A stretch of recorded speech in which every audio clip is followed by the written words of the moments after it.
మా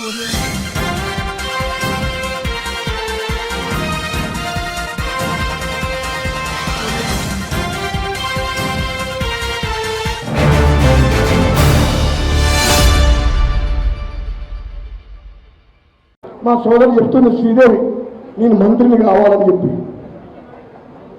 నేను అంటున్నా రాజగోపాల్ రెడ్డికి నా 56 ఏళ్ళ జీవితంలో నాకు అడుక్కోవడం తెలియదు. నాకేదైనా కావాలంటే లాక్కుంటా, అడుక్కోను. నాకు కావాల్సింది అది ఎవరిస్తారంటే ప్రజల ఆశీస్సులు. భువనగిరి ప్రజలు, పార్లమెంట్ నియోజకవర్గ ప్రజలు రేపు రాబోయే పార్లమెంట్ ఎన్నికల్లో అవతలకి మైండ్ బ్లాంక్ అయ్యే తీర్పు వస్తే అవసరమైతే అధిష్టానం దిగి వచ్చి మంత్రి పదవి ఇస్తాను. నేను అడుగుతున్నా, నేను మంత్రి పదవి కోసం, డబ్బుల కోసం, పదవుల కోసం పాగులాడే మనిషి రాజగోపాల్.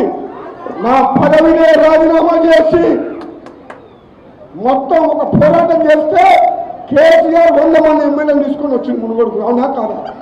అంటే రాజగోపాల్ రెడ్డిని ఓడగొట్టాలంటే 100 మంది ఎమ్మెల్యేలు వచ్చింది. అవునా కాదా?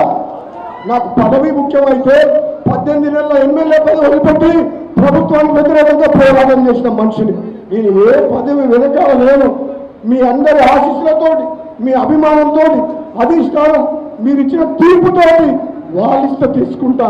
అది కూడా నా కోసం కాదు, మీకోసం. నేను మంత్రి అయితే మా వాళ్ళు నేను ఒకటి చెప్పాడు, నువ్వు హోంమంత్రి కావాలన్నాడు. అరే అట్లా అన్నప్పుడు బాబు నేను హోంమంత్రి అంటే టీఆర్ఎస్ అందరూ చేయలేకపోతారని చెప్పి కొంపదీసి హోంమంత్రి అయితే మాత్రం ఫస్ట్ జగదీశ్వర రెడ్డి లోపలేస్తా.